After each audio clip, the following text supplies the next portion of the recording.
பொதுமக்களுக்கு குறைந்த விலையில் மருந்துகளை விற்பனை செய்யும் வகையில் முதல்வர் மருந்தகங்கள் திட்டத்தை முதலமைச்சர் மு.க.ஸ்டாலின் நாளை தொடங்கி வைக்கிறார்.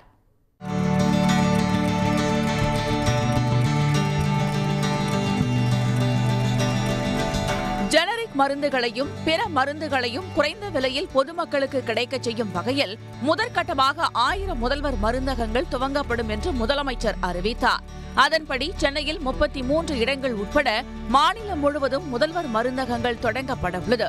சென்னையில் நடைபெறும் நிகழ்ச்சியில் மருந்தகங்களை அவர் திறந்து வைக்கிறார். இந்த மருந்தகங்களை நடத்துவதற்கு விண்ணப்பித்தவர்களில் 2000 பேரில் தகுதியானவர்கள் தேர்வு செய்யப்பட்டு அவர்களுக்கு பல கட்ட பயிற்சிகள் அளிக்கப்பட்டன. 3 நாள் ட்ரைனிங் இருந்தது. ஃபஸ்ட்டு சாஃப்ட்வேர் ட்ரைனிங் வந்துட்டு சொல்லியிருந்தாங்க.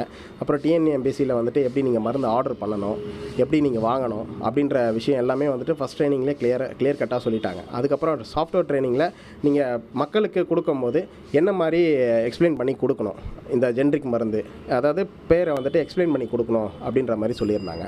ஸோ அது எல்லா ட்ரைனிங்குமே வந்து செகண்ட் ட்ரைனிங்கில் முடிஞ்சுது. ப்ளஸ் இந்த தேர்ட் ட்ரைனிங்கில் வந்துட்டு முடித்ததுமே எங்களுக்கு வந்து ஸ்டாக் வந்துட்டு டியூசிஎஸ்லேருந்து தமிழ்நாடு கூட்டுறவு இதிலேருந்து எனக்கு கொடுக்க ஆரம்பிச்சிட்டாங்க.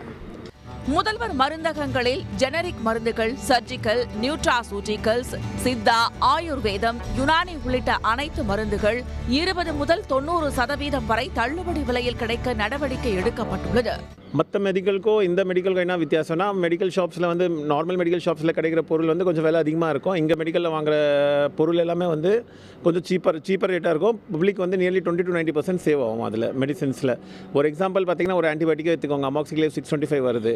அது வந்து நார்மலாக பிராண்டட் பேட்டர்னில் வாங்கினீங்கன்னா நியர்லி 200 rupees. இப்போ இங்கே முதல்வர் மருந்தகத்தில் வாங்கினீங்கன்னா நியர்லி உங்களுக்கு வந்து 50-55 rupees தான் வரும். எல்லாமே இருக்குது, சர்ஜிக்கல், யுனானி, அப்புறம் ஆயுர்வேதிக், இங்கிலீஷ் எல்லாமே இருக்குது. இளைஞர்களை தொழில் முனைவோர்களாக மாற்றும் வகையிலும் பொதுமக்களுக்கு குறைந்த விலையில் மருந்துகள் கிடைக்கும் வகையிலும் 1000 மருந்தகங்கள் உருவாக்கப்பட உள்ளன. இந்த திட்டம் அனைத்து தரப்பு மக்களும் பயன்பெறும் வகையிலும் இருக்கும் என்பதில் சந்தேகமில்லை. சன் செய்திகளுக்காக ஒளிப்பதிவாளர் ஆர். கார்த்திகேயனுடன் செய்தியாளர் கண்ணன். உடனுக்குடன் செய்திகளை தெரிந்து கொள்ள சன் நியூஸ் பெல் ஐகானை கிளிக் பண்ணுங்க.